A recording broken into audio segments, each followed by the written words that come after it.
Welcome to Nasdaq Trade Talks. I'm Jill Malandrino, global markets reporter at Nasdaq. Joining me remotely, we have Ryan Detrick. He's a senior market strategist over at LPL Financial.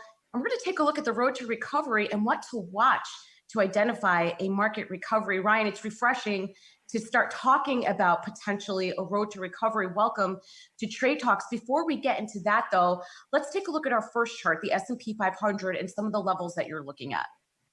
Well, Jill, first off, that's right. Thanks for having me. But when you talk about the S&P, down 30% approximately from the highs, the small caps are decimated, mid caps are decimated. We get all that.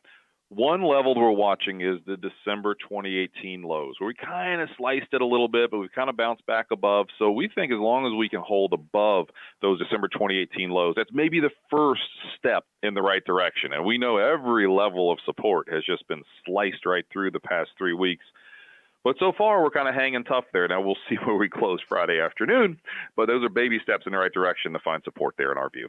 All right. Now, if we can avoid a recession, the recovery is much quicker. Let's take a look at our next chart here, looking at some of the bear market recovers.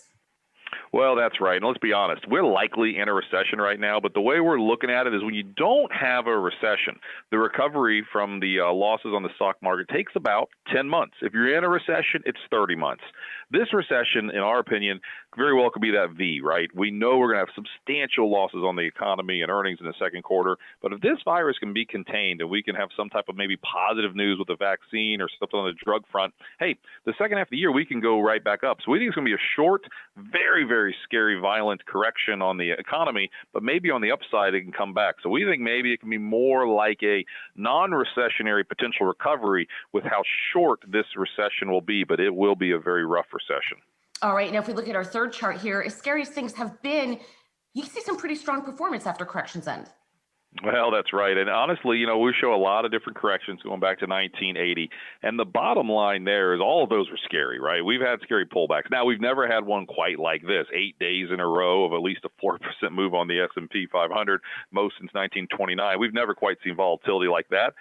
But once the market bottoms, and I get it, that's the caveat. We don't know when we're going to bottom here. But once we do bottom, historically, a year later, the S&P is up 90% of the time, up almost 23% on average. So for us down 30 here, market's priced again a recession, we think it could be time to potentially start to nibble a little bit. All right. And to wrap up here with our last chart, let's take a look at the road to recovery. What should investors be looking for now? Well, the LPL Research, we just released our Road to Recovery playbook. And, bottom line, there's 5 things we're looking at. It is a peak in the COVID-19 cases. We're not there yet, but we think we're 3 to 4 weeks away. Is the market pricing of a recession? Absolutely. How bad's the recession going to be? We don't quite know that one yet, but it's likely going to be bad. Look at the technicals. Total washout, right? I mean, people are scared. Market is sold off. That's a positive thing in our playbook. And then the response to policy. We've got the Fed bazooka that's out there. We've got fiscal policy coming soon.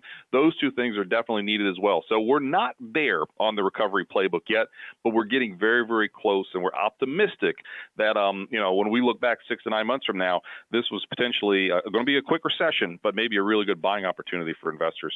All right, Ryan, we look forward to having you back on when we're working through that recovery. Really appreciate the insight. Appreciate it. Thank you. All right. And thank you for joining us on Trade Talks. I'm Jill Malandrino, global markets reporter at Nasdaq.